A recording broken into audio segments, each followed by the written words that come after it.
Al pie del Ávila majestuoso, a 920 metros sobre el nivel del mar, en un valle de verde geografía que se abre de este a oeste, surge Caracas, la capital de Venezuela.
And now, our feature presentation. You are watching a master at work. Go get some! How's it going, fellas? Welcome everybody to another edition of the Combat Club. Ladies and gentlemen, my name is Rafael Chasinas, known as El Capitán Rafucho, because in this podcast, it's coming through right now because this is 100% extreme attitude, and because in this club, we're born to fight anyone, anytime, anywhere. Because this is like a Sunday open debate night. Because after what happened to the UFC in Vegas, because this is gonna be really insane. So right now, I'm not gonna be alone right now because we have some special guests. So right now, let's get to the pro right here. Ta-da-da! Hey, what's up? Hey, Rafucho! There you go, ladies and gentlemen. All right, so right now we're going to introduce some of the special guests that we're going to debate about the UFC Vegas 106. We got Hank the Tank, as known as Hank Warzone, and we got No Chill MMA. So, ladies and gentlemen, I just wanted to tell you this weekend, this is going to be really insane because we got Michael Morales versus Gilbert Burns, which that happened last night. And believe me or not, Michael Morales, it became something like powerful and something like a serious threat of the welterweight division. Because after we just saw like an incredible performance, he just gave it at all. We just give it at all for like this one. And to be honest, right now, there's like a serious competition coming up there of Michael Morales going to second and off of the divisions of the welterweight. So I just wanted to tell you, after we just saw for like Michael Morales getting humble against Gilbert Burns, which is Brazil versus Ecuador. So how you feeling about like Michael Morales getting real skills above for the last fight? So this is going to be like a serious threat to the welterweight division, and this is going to be the next contender. So let's just start with Hank, and we got No Chill right there. So right there. In my opinion, the skills were always there for Michael Morales. He's really tall, long arms. He's got good power. The problem is people look at, his last, I think is the fight before last, where he's getting decision. People are like, oh, he's just hanging out on top, laying and praying. He doesn't have power. He doesn't have stand-up ability, but he always did. Like, even when he was on top against these guys, he'd knock them down first. Like, in my opinion, if you're just a tall fighter in the UFC, you inherently have a lot of great advantages. Ooh. Hey, all right, PDA, folks. PDA. No joke. But I think the skills were always there. I think he just needed the right opportunity to like really put him on display. And Gilbert Burns, unfortunately, is just one of those vets whose best days are behind him. And that was just the perfect opportunity for Michael Morales to school him. Same thing with Neil Magny. They're just starting to feed him some old vets to really showcase his finishing ability. And I believe that he can beat a lot of guys in welterweight's top 10, if not top 5. So I think he's always had the skills. I think he just needed to be able to put those skills together. Good to see you, Trace, by the way. Good job, Hank. Yes, sir. I think Michael Morales. Oh, you want? Go ahead. Introduce. Go ahead. Go ahead. Go ahead right now. Go ahead. No chill. Go ahead. I think Michael Morales is improving very quickly. I know we all think he's a tall fighter, but he's only 6 feet. Burns is just very short. right? Burns says he's 5'10". He is 5'8", maybe. He's not 5'10". But Michael Morales did something very well in this matchup. Unlike his previous fights, where he wouldn't utilize his range very well, he has a big reach. He has a 79-inch reach. He came in and he felt Gilbert Burns. He found his range very well, and then he stepped backwards. He actually used his very long range, his long reach, his almost 80-inch reach at welterweight is insane. What is John? A lot of heavyweights have like a 79-inch reach. So he has the reach of a heavyweight all the way down at welterweight. He has crazy power, and in the clinch, he looked very improved. Gilbert Burns did not get any grappling done in the clinch. Neil Magny did a little bit better than Gilbert Burns in the clinch. Michael Morales was able to pressure on, and he finished him. So this is the thing. He finished him 2 times. He dropped him. He had him finished. Burns popped right back up, and Morales did not let the pressure go, and he just finished him again. He did not stop pressuring, and he did very well.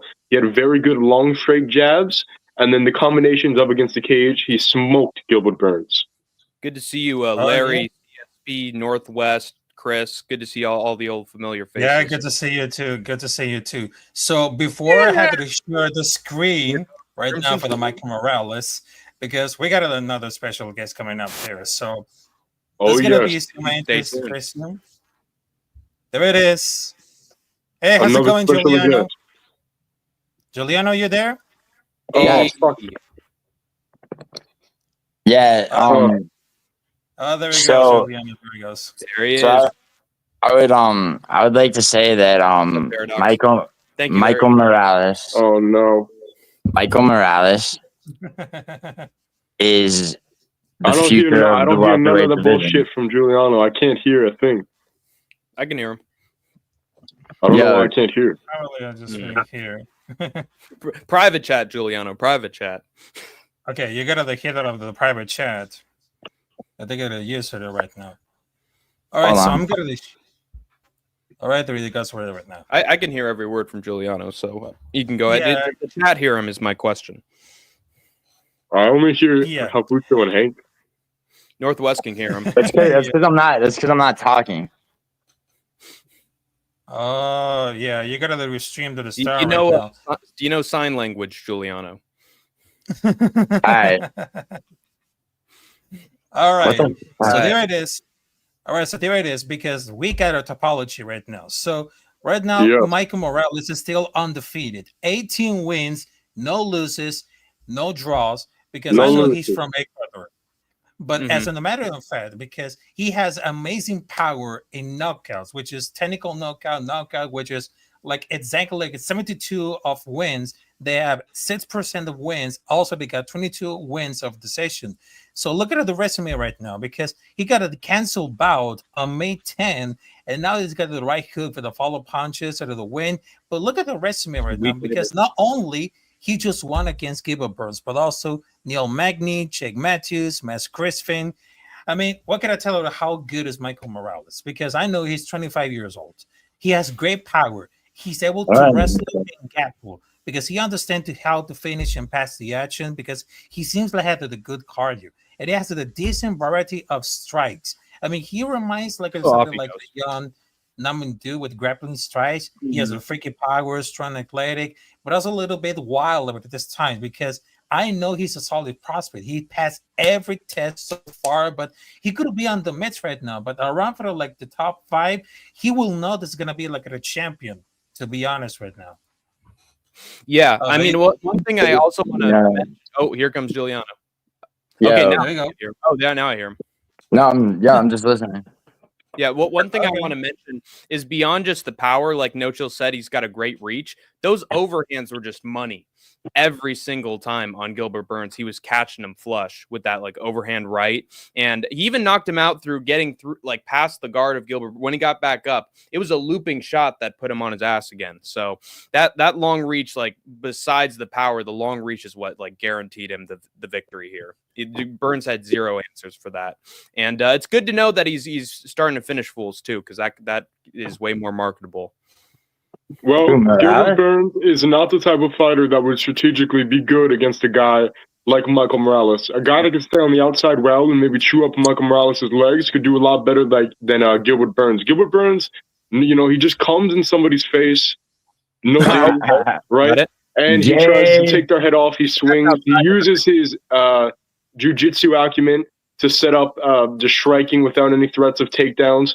But when a guy is just willing to come in and poke him a couple times and then, find his chin, it's not going to end up good. I think Michael Morales is meant to beat a guy like Gilbert Burns, but you have some tougher fights up in the division, or maybe even you could go to Mexico on Noche. I think this is a very good idea. I suggested this before.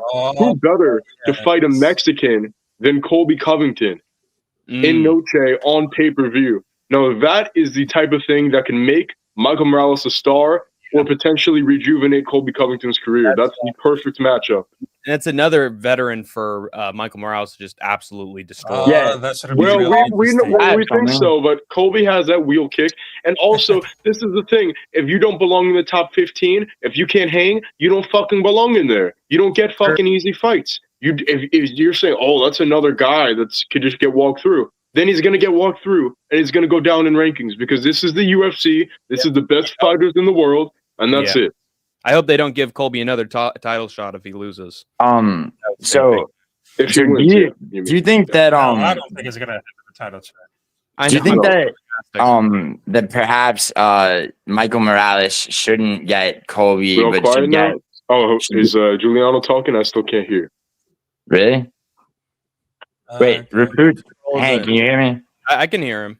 Rafucho, can you hear me? Only you can hear him. All right, no show's full of shit. Yeah, I can hear you. No show's 100% full of shit. To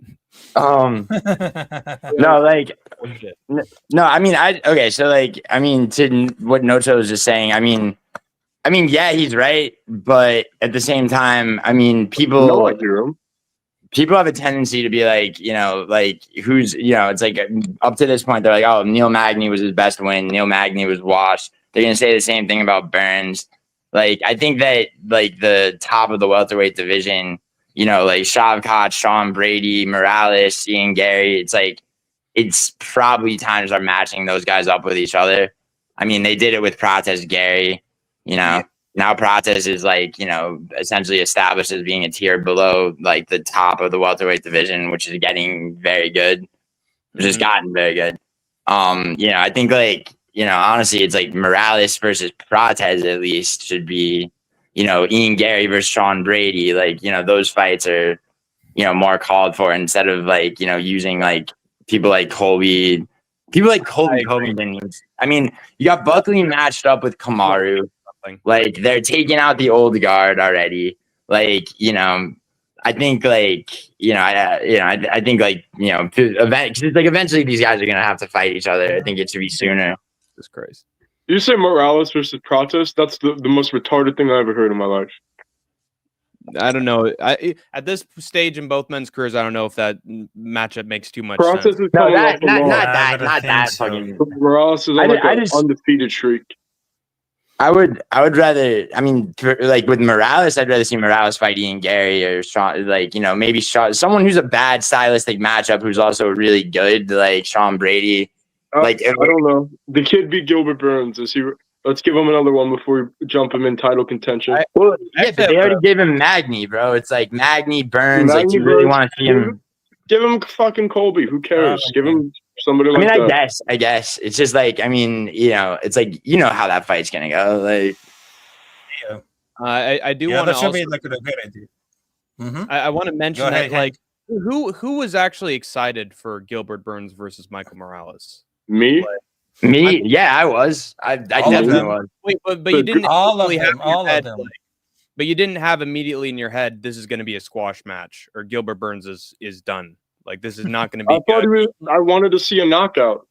Right. I thought it would be a second round finish. I thought Gilbert Burns would shell up and at least last that long. But is that the kind of fight that you want to sort of have headlining a fight night, not even a fight night, just an event in general? Do you think that's a 17-0 contender fighting in the top 10? That's a great fight. I do want that. That's that. I mean, that's exactly what I want in the main event. 17-0 contenders breaking into the top 10. That's money. It was okay. The whole card, though, obviously, to Hank's point, not so good.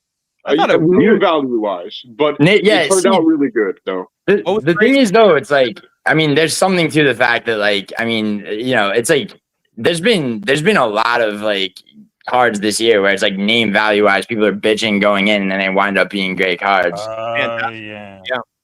They have an uptick in talent. They have a huge pool of talent. So, I mean, you should expect there to be some good fights and some good finishes. Bro, Gabe Green got a fucking like, you know, and I mean, I expect. I think I said. And then Ruzaboyev looked like shit. Like, you know, I mean, no, I didn't think he looked like shit. He didn't. Okay, he didn't look like shit. It's just like he looked less. Stoltzfus is a tough match for him stylistically. I mean, yeah. I mean, all Stoltzfus has is an overhand, and throughout his career, that's what Nerlson Ruzaboyev has been very susceptible to. So he got drafted in round 1. What made me pissed off was people saying that Dustin Stoltzfus was just a bum who had no chance against Ruzaboyev, and he fight by decision. So there's no bum arguments left. Before his last fight, we all did kind of think that a little bit, but you know, Ruzaboyev is not the best wrestler either, to be honest. No, he got taken down by Gaethje. I mean, not Buckley. Northwest. The Buckley fight was at 170, bro. He's 6'5", cutting that much. It's like he lost a lot of power. But yeah, you are right. Northwest in the chat says that Umar was 18-0. Look what happened. He's arguing against pushing him too fast. What do you think about that? No, he's saying that that's why it's entertaining, because they're undefeated, that doesn't mean they're always going to win. Yeah, right. But like, so a matchup like Shavkat versus Gary, it's like, I mean, I would have liked Shavkat to have not been injured, but it's like, I mean, you know, where you got two undefeated guys who are headed for the top of the division against each other, like, I mean, you know, you don't get those options when you're matchmaking. So it's like, yeah, I mean, you know, this was definitely a good like main event. For sure. I mean, in terms of the co-main, not so much, but it got fucking canceled. So canceled, duh. But I mean, what do you think is more interesting? Like an even fight where you don't know who to pick between two veterans, or a fight where it's like, oh, this veteran's gonna get fucking killed here in this main event? But the veteran doesn't always get killed. The veteran does not always get killed, dude. Magny fraud checked him a lot. I mean, you know, after Rowe. I mean, these guys get fraud. Joe Pfeiffer, we all Pfeiffer versus Hermanson. Nickel, bro, come on, these veterans. Nickel, yes. These veterans do not always get fraud checked. In fact, this year the most undefeated guys have lost their than any other year in UFC history, and we're halfway through it, not even. Yeah, so, yeah, that's very true. I would say. I think that this was a good main event. I think it was all right. I think next week's main event is pretty shit, though. So yeah, next week's main event's trash.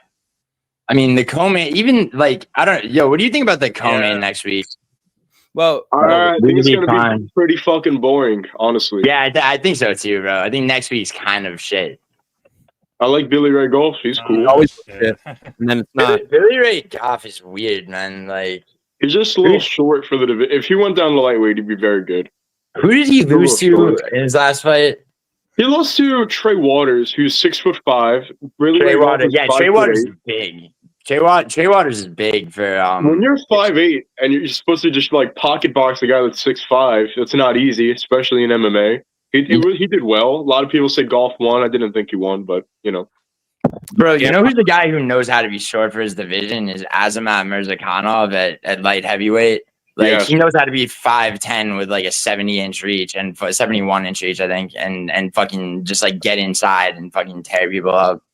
I mean, he's still undefeated. It's Capitán Rafucho's Combat Club. Why doesn't he ask a new question for us to debate? Okay. All right. What do you think, Rafucho? It's just been a while since he's talked, you know. Okay, he's the host of the show. He can answer. Let's kind of move on. Hey, you just kind of sneak this Rafucho. Yeah, you just this Rafucho. Like, what the hell? No. Sometimes on my internet is not like we're gonna. All right, so right now for the next topic, because right now I just show off with like Jaron Gordon topology, because to be honest, right now, I mean, he just went against Thiago Morales over and for ground punches. I mean, look at the resume, because I know he just lost against Paddy Pimblett. Not just. That was a while ago. He needs to get improved like could always between for like Jerry Gordon, which is the thing. This is gonna be on the point that no one has to do about it, because between for like the grappling skills and of course for like the striking. I mean, I understand that he just lost against Paddy Pimblett, but he had the audacity to keep like the combat kid. Everything is happy to choose, because not only many wrestlers, not only many fighters, the UFC has a potentially with it come back, but it seems that Jerry Gordon has to step at a level a little bit with the wrestling and of course like the submissions. So how you guys talking about like the talent and the skills to put it like a Jerry Gordon even after he's won against Thiago Morales, which is like totally insane. Morales. Thiago Moises is, I think, what you mean. But what yeah, are you saying? Jaron Gordon, What's next for him, or if Gordon's just a tough guy to put away? Yeah, exactly. That's what I wanted to say about like the skills after he just won against Thiago Morales. I mean, he took Nasrat Thiago Moises, bro. split decision. Went to a split with Nasrat. I think Jared Gordon could probably fight a fucking I don't know, maybe Jakar Close or some shit. Yeah, that's a good matchup. He doesn't need anything too high up, but he definitely does. I mean, it was I didn't expect him to knock out Moises. I didn't expect it either. I was thought, like, okay, this is going to be like a technical decision. I think Gordon's going to get it, but he knocked Moises out cold. I think maybe that's why he could give him a little boost. So maybe give him Jakar Close, or Brad Riddell doesn't have an opponent. He's coming back right now. Jared Gordon's perfect for that. Brad Riddell. Yeah, that's it. Yeah, those are good matchups, dude. I didn't expect him to knock out Marco Madsen either. I mean, Gordon's got to be sick of bullshit. He's had mad fights canceled. The Hawk Paras decision was arguably a robbery. Saudi Arabia card. So there you go. Yeah, exactly. But yeah, no, I agree. I mean, he could get Ribovich even. Yeah, sure. That's a good fight too. In response to Jesus' story in Talmud, I stream pretty much anytime. I didn't even know what Shabbat. I don't think I even know what Shabbat is, despite being a Jew. So, whoopsie daisy. Are you actually Jewish, Hank? Oh man, what? Are you actually Jewish? Genetically, but not in terms of religion. Okay. I didn't know. That was a bit of the terms. Okay. Ethnic. Hey, Vinny. Poor Giuliano, dude. Larry, when's the last time you went to a why? Why poor me? I swept the card last night. Your face is completely blocked. When's the last time you went to Marla told you? I don't give a fuck. Oh, okay. I was gonna have like a fucking picture of it anyway. World Trade Centers with the Jesus Christ Almighty. Okay, Vinny. We're gonna have a talk. We're gonna have a sit down after this, Vinny. It's all right. Wow. Oh man. Shut the fuck up, Ulysses. Dude, you've been my pal for like three or 4 months, and now you're just, oh no, he's one of them. Come on now. I thought we were homies. And now you feel like you don't know me. Anyway. Ulysses is a grand wizard in my cult. Yeah, but I understand that. Well, there's no cult. Yeah, but I understand in the case of Jerry Gordon, because, I mean, to be honest, right now for the case of Jerry Gordon, I mean, he was really tired of all this split on unanimous decision, but he got a ready to combat kid, because it must be really good. Because I know how really good it is about the skills, but the age is working to lead him sadly. Because there should be he used to be a crackhead under a bridge. The story of Jared heroin addict. No chill. He used to be a dope addict, not a crackhead. Fight or die. Fight or die. Jared Gordon. One step below, but still cool fight. Good job. Dope fight. Some might say. Isn't he doing some sort of mental health program with Angela? Because he used to do dope. Interview. He's doing some program with Angela Hill for mental health awareness. He's got to hook up with Paddy Pimblett. Enemies turn friends. We gotta talk to each other, lads. Me and Gordon hated each other's guts, but now we're together. Jesus Christ. But I don't know. Gordon, he's doing his own thing, and good for him. And then he was like, "That is good. God delivered." Doing his own thing. That is why we knockout. He's doing his own thing. That is true. He's doing lots of things. Doing his own thing. I mean, Okay, so all right, back to something else before. Bo Nickel versus RDR was brought up when about like prospects and veterans. I don't think RDR is necessarily like a veteran on his way out. I think that he's young enough where it's like he could actually rise in the middleweight division. Mm-hmm. There used to be a website that had all the UFC lightweight rank. Oh, there it is. Found it. All right, I'm gonna look through that for. What are you guys talking? Wait, who is a middleweight prospect? I'm saying not necessarily I don't know if he'll ever fight for the belt. I doubt it, but I'm saying RDR is not necessarily like a veteran on his way out. I mean, he's not on his way out, but he's very tenured, and he's probably. I mean, if he beats Whitaker, he's right there. So who knows? Yeah, I think, dude. What do you think about that fight? Because I mean, dude. A lot of people don't know that one fight championship. He was a double champion. He got kind of chased around the divisions by Anatoly. His striking is so fucking goofy, but Whitaker is the type of guy to pick somebody like that apart. But also, like Whitaker might just be done. So that's something else. I mean, about. I don't know. I mean, dude, if RDR takes Whitaker to the ground, it's over. I mean, I think, and he could. He could easily do that. Think so too. I mean, he's out scrambling Bo Nickel. He destroyed Kevin Holland. The GM3 shit was so long ago. We don't even need to talk. And that was his first fight. He knocked down GM3 too, right? So it was also his first fight in the octagon, which is like, I mean, that's like a rite of passage. A lot of people get Yeah, you get a little nervous. I mean, fuck it. I'll pick fucking. I think Whitaker. I think Whitaker is very, very susceptible to getting his fucking teeth fucking drilled in again by a crank. So, I mean, yeah, he's also not. I mean, he's not really. I mean, his takedown defense, his grappling is like. I mean, he's got so many weaknesses against RDR. Well, the reason why I doubted him when he got into the UFC in the first place is because he got knocked out back to back by Anatoly Malikin in. I just said that. Yeah, Malikin. Yeah. And then he lost to Rugrug the GOAT, as Denial would put it.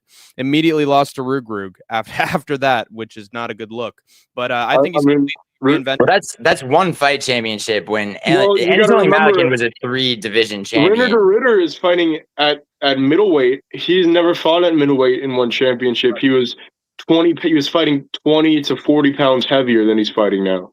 Right. But wasn't he how is one's wasn't he? Hold on. Rainer Ritter, he was the light heavyweight champion. Malikin took the belt off him at that. Then he went down to middleweight, I thought. And middleweight then Malikin in one championship means 200. Middleweight in one championship means 205 pounds. Right. Middleweight, light heavyweight in one championship means 225. 225, yeah. Okay. So no, that's true, yeah. So he was fighting 20 to 40 pounds up than he is now. So he was dealing with way bigger guys, with way more powerful guys. And honestly, Malikin was pretty good, but he's like a big head. It's like fucking. Would you pick Robert Whitaker to beat Tai Tuivasa or Derek Lewis just because he could piece him up? It was a big fucking size difference. He's not supposed to be at heavyweight or at and Chin is a lot better now. Stay down at middleweight, and Whitaker. It's a dangerous. I think that's one of those 50-50 type of fights that you were talking about, Hank. Yeah, my question actually, No Chill, is what was I gonna? Do you think that because everybody likes to compare RDR's herky-jerky style with DDP right now, but do you think it's as effective as DDP's striking-wise or striking-wise right now? And no, I don't think his striking is as fucking close. No, DDP was on the DDP was a kickboxing champion on a couple of circuits. RDR is a submission fighter. No, his striking is not nearly as good as DDP's, but with the threat of the grappling, it opens up a lot. And a guy like Bo Nickel could get completely folded. Yeah, so a grappler against I would be interested to see what could RDR work off his back against a guy like Chimaev? I wonder. Right. Probably not, but that's what I want to see. That shit's interests me a lot. That's interesting, but I mean, again, if you remember Whitaker fighting Paulo Costa, like Paulo Costa kept it competitive against Whitaker, and what Kind essentially of, was but he lost very. He kept it competitive, but he didn't win any round to really. No, yeah, no, for sure. But Whitaker is essentially a kickboxer. Like when it comes to so I mean, with the submission threat from RDR, as well, and his striking is very unorthodox. It's not easy to prepare for. Question: Do you think the grappling is how he gets it done against Robert over cracking him with a big shot? Yes, obviously. Yeah, of course. Yeah, 100%. Yeah. In that case, if Whitaker's, if he decides to work with, Craig Jones and a bunch of guys that are very anti wrestling focused, I think RDR would probably be in some trouble. He might want to start doing some training with Craig Jones. I mean, he lives in does he live in Australia or New Zealand? I know he's a New Zealander, but does he live in Australia? About Whitaker? Yeah, I think he does. Whitaker lives in Australia. Yeah. Okay, in that case, he's got a good opportunity to work with Craig Jones because he's worked with Alexander Volkanovski, he's worked with Jack Della Maddalena, bunch of Aussie prospects that have been doing very well thanks to his sort of mentoring. In my opinion, if Robert Whitaker wants to guarantee that he wins against RDR, he should probably train with Craig Jones. I mean, I don't think there's a guarantee that Whitaker. But Whitaker's not on that team. Thank you, Will Black Betty. I appreciate it, brother. Whitaker's out of Gracie Jiu-Jitsu in Australia. He trains with the big Samoan guy on one and Jacob Malkoon. That's Whitaker's team. The Volkanovski, JD, I think they're in TriStar or something. It's a different team. Yeah. Mm-hmm. What happened to Jacob Malkoon? Jacob Malkoon's still fighting in the UFC, I think. Yeah, no, he is, right? Does he have a fight coming up or anything? Because got hip KO'd, right? No, he got a hip KO. He just got the hip KO. That's right. He got hurt. I think he's injured. I'm pretty sure. What other topics do you have for us, Rafucho? Jesus, Hank. I'm just asking because there are just a lot of long intervals. But yeah, you got to fill out the questions with answers to the questions. Yeah, but this would turn to RDR of all people. All right, okay. I have a question. Jailton Almeida versus Alexander Volkov. Good fight. Should that fight be booked? No. No, why? Because it's a squash. Say that again? Because that's a stylistic nightmare for Volkov. Yeah, I agree. It's boring, and it's a boring fight. You think that Almeida treats that fight like Derek Lewis and just lays on him for body triangle, back control, body triangle, maybe TKO with pitter patter punches. Absolutely don't want to watch that fucking fight. Yeah. No. Let Almeida fight fucking Gane. How about that? Who, Almeida or what? Yeah, let Jailton fight Gane. Yeah. That's a good fight. Because technically, Gane got the win, so... That's a title shot immediately. I mean, yeah, that's a good point. I think Gane got the win. Almeida is on a win streak. Gane's on a win streak. Let them fight each other. There you go. Yeah, that's a good point. I mean, my broader question with that question is what good heavyweight matchups above 7 in the rankings can you make? There are none. Yeah, I mean, Almeida versus Gane is probably that. Yeah, that and what else, right? You got a donation. Probably you should have enough for this one. Yeah, you got another donation coming up there.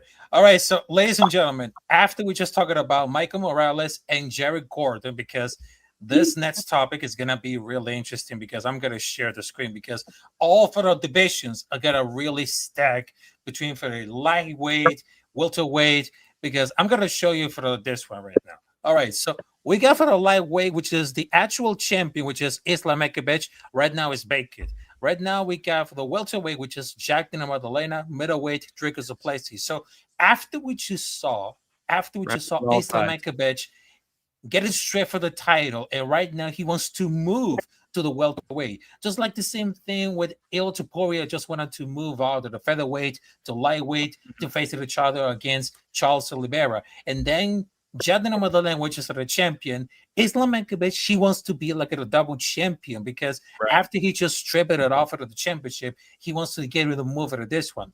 But between for the middleweight, Dricus Duplessis, I mean, he got a lot of serious danger to get to the title for just like one shit, which is Kazuma Chiame. So after we just suffered like staggering off of the divisions, and right now it's getting sealed because there's a lot of this one. Because at the weatherweight, check this out, because Bilal Muhammad is there, Sean Brady, Chuck already know, but also they got for the lightweight, they had Charles Oliveira, Justin Gage, Matt Holloway. So between for the fight announcements, which is Islam versus Jack Dino Madalena, which is going to be in the future, but also they got Il Topuria versus Charles Oliveira.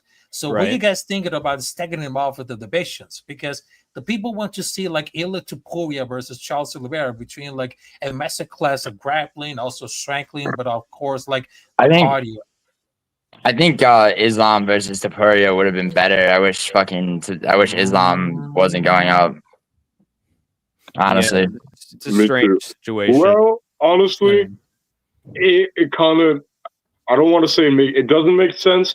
At the same time, JDM would have been waiting a very long, or fighting like Sean Brady for his next one, which nobody wants to see. So, I get it. I get it. Like it kind of works if we want to keep JDM active, and that's a big opportunity for him. But lightweight, it's like, I like how the only thing is like I know Topuria will not give Makhachev an immediate shot if Topuria wins, and I just like that a lot. That's all I can take away from that fight. Oliveira is going to get chinned. I think we all could see it happening, right? Yeah, I see it happening too. Yeah, I do. Let's not forget, Topuria is a BJJ fighter before he was even a striker. So Oliveira is going to be in for a fucking rude awakening. I mean, okay, I think Topuria wins, but like, is it that clear cut? You don't think Oliveira has anything for Topuria with the size difference? I feel like if Makhachev can catch Oliveira when he's trying to do that clinch shit and knee up the middle and like talking about Topuria, I'm saying Topuria is going to catch him just like Islam did, in my opinion. Square shot. Oliveira has been looking like in that second Michael Chandler fight. I don't know. I just think, although Oliveira's very obviously he hits very hard, he had the most entertaining lightweight title run ever. He's a little just you can't Max Holloway. Okay, he was outboxing Max Holloway. You can't be sloppy against this guy. And Oliveira's entire style is a little bit unorthodox, a little bit sloppy. And if you're catching Max Holloway on the chin, and obviously we know the power translates to 155 because of the Jai Herbert murking. Allowed himself to get stung by Chandler in the fifth. It's not gonna be good for Oliveira. Yeah. You think that Oliveira, if he's able to take Topuria to the ground, that he has more that he's a better shot. I could see the only thing I could see Topuria doing is being a fucking idiot, being retarded, and having a giant ego, and just jumping right into Oliveira's guard. Right. That's completely on character. That's completely on character. Yeah. I was gonna say that's a definite possibility. Well, what I think Ilya is going to do is just go Charles into having a fight with them. Like, oh yeah, we're going to go to war. We're going to have a great fight. I'm going to beat him. I'm going to chin him. That's what's going to happen. And I did a Rafuko impression a little bit there. And Ilya's like, cool one-liner comeback. Oh, everybody's excited. And then the fight happens, and Charles wants a war, and then Ilya just gives him the war, and he knocks him out just like that. Just play to Charles's I always have a great fight. This is going to be awesome kind of mentality. But done. He's screwed. But also Dana, he's trying to say by producing cars or something. But if we don't see at all the pro true, because they have to pull up one night before, because they gave it the reasons that not to ruin the entire pay-per-view, because he could still fight. Turns out with the fight the UFC, but between for Il Topuria versus Charles Oliveira, because they got really stoked out. But it's not that really fair that when John can do whatever, and Ball gets 2 shots at the lightweight without losing the featherweight for it. But I wonder, because obviously if they're gonna really sucks or they're gonna be very good, but they're gonna rudely something. But between for like the fight Islam versus Hilo Topuria, that would be like the biggest fight to make it. But this is like a good second option for the fans because they must be like the favorite, and now they could run for that division. And that was so many tough fights at lightweight and is undersized. Because now that they have the two amazing fights, but between for the division is really stacked. But the only thing is, after Jadina Magdalena won against Bilal Muhammad, because Bilal Muhammad got exposed by his weak wrestling style. But instead of about that, Islam Makhachev, he wants to take it to smoke against Jadina Magdalena. But of course, he could have messed it up. But if they wanted to cheer it up, because right now for the style, if he really knocks it out with the bulk match, we gonna really hurt. But someone has to do the much of the crack it off of this right now. But it seems that offered this fight because they wanted to see like the greatness, because they just wanted to see that bring it back to violence, just like what happened in Date. Yeah, just like that's true. What happened. We got more good fights now that Jack Della Maddalena is the champion in Apollo. Although you could argue that he's had some very surprisingly entertaining performances against Leon Edwards and Jack Della Maddalena. That Leon fight was fucking boring. You guys are misremembering it. It was fucking Leon boring. Came back in the fifth and made it pretty close. I mean, it's hard to make a case for any Bilal fight being that exciting. One good fight, even but I don't even like fight. to say it was a Bilal fight. It was a Giacomo Della Maddalena fight. And he happened to be fighting some guy. Honestly, Bilal happened to be fighting some guy named big mistake. Yeah, first round. You made a big mistake. But what I want to say about Islam Makhachev is that for someone who wants to have be a double champion and have a legacy, he sure loves fights that nobody really wants that much. Like he wanted. Well, hold on, Hank. You got to remember that two of his on short notice, two of his title defenses. Two of his title defenses were last minute replacements. He had that's not it's not his fault that Oliveira got injured and he fought Volkanovski on short notice in the second fight. Though it happened. He begged for it. I want Poirier next. Come on. He just said it out of nowhere. Immediately after he won at UFC 299, I want Poirier. That's just a L kind of mentality. I don't want Armin. I don't want, Charles getting his rematch. I want Poirier. Yeah, give me Poirier. I mean, he had already beaten Charles Oliveira and beaten Armin. So it's and I mean, yeah, Armin is, Armin was about to fight Armin, and literally day of Moicano fucking had to replace it. But if you put yourself in Islam Makhachev's place, bro, he hadn't fought Poirier. I mean, the guy who he really accepted as a tough challenge was Volkanovski, and he was a weight division below him. Yeah, but of course, because right now we just wanted to talk about the welterweight, because look at this for the list of the welterweight, because they have so many contenders in the title of the weight, because it's gonna be a log jam into that division. But also they have Shakbat, who could be arguably the number one contender, but also they have Sean Brady also under the list. But I think it should be the face of each other, Joaquin Buckley versus Usman, or Ian Gary versus Carlos Prates. I mean, the division has been a log jam for years. That's why they just call it the welterweight. Because let me just explain for this one. Because none of the contenders ever wanted to fight each other. And they wanted to deserve it a title shot, waiting around doing nothing. I mean, that's less than true for the last couple of years. Because the only contender has been really inactive was Kamaru Usman. He was very active as a champ, but that can't really that matter him. But the Edwards fought Brady, Shabbat for Gary in short notice, and Gary and Buckley just seemed genuinely want to smoke. But there was the many good contenders. It was always better than not good enough, because heavyweight, light heavyweight, even flyweight, they were kind of a die because of that. Because they just wanted to fight each other, and suddenly there's a big kill with this one. But don't be surprised to get a surprising at all. Oh, they've cleared out. All right, it's the Hank and Rafucho show. Once again, let's fucking go. But you made a fantastic point, Rafucho.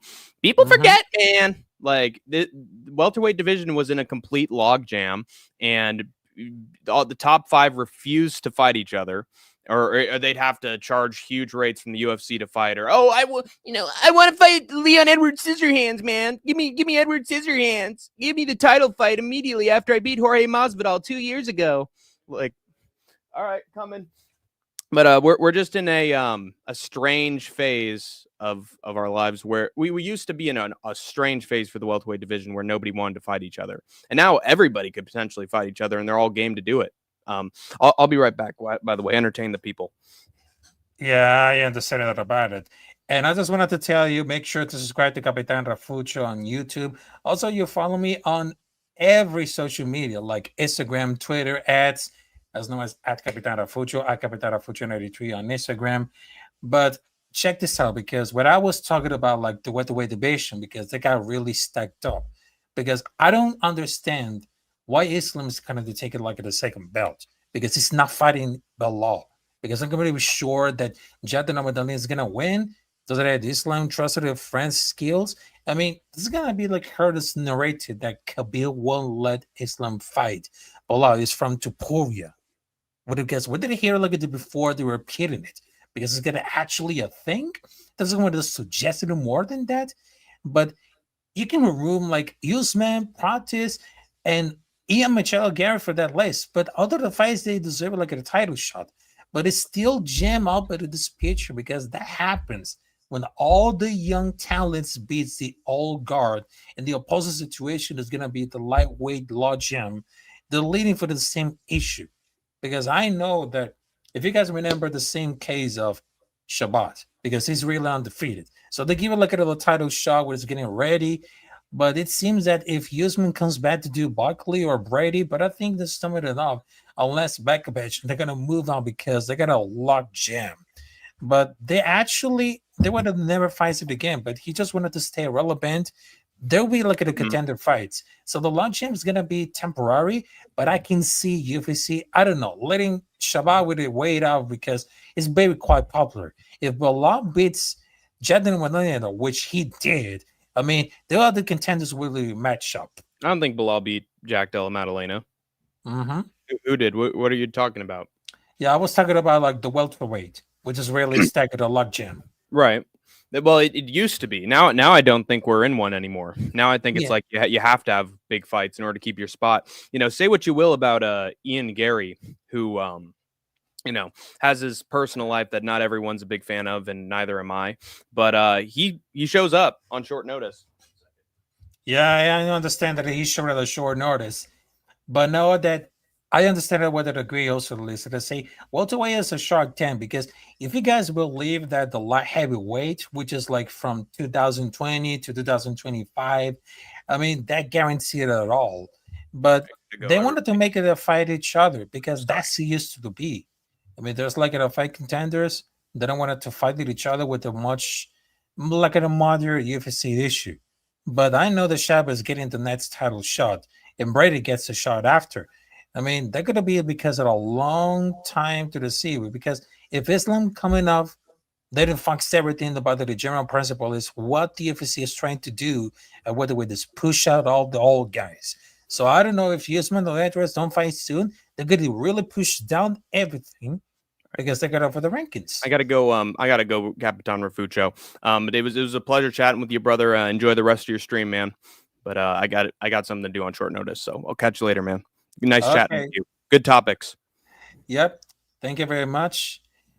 Thank you very much, Hank. I will see you there. And to be honest, right now, I mean, that was like a really weird, just like a debate. That is like, where did everybody go? Because I know that I have something like to take care of it, lies, but you know, it was just like a nice debate, because right now it seems like they have 50 minutes. They have 50 minutes coming up there.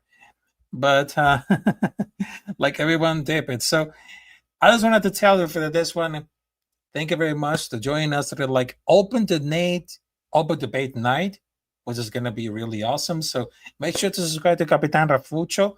Also, you can follow me on every social media like Twitter, Instagram, Rumble, TikTok. So I just wanted to tell you, Paradise is here right now. Sup, guys? What is the next time you stream? Probably I'm gonna do like another stream on Tuesday, talking about UFC and the course for the fight announcements. So they gotta stick it around right now. You gotta stick right now. So yeah, you gotta make sure that about this right now.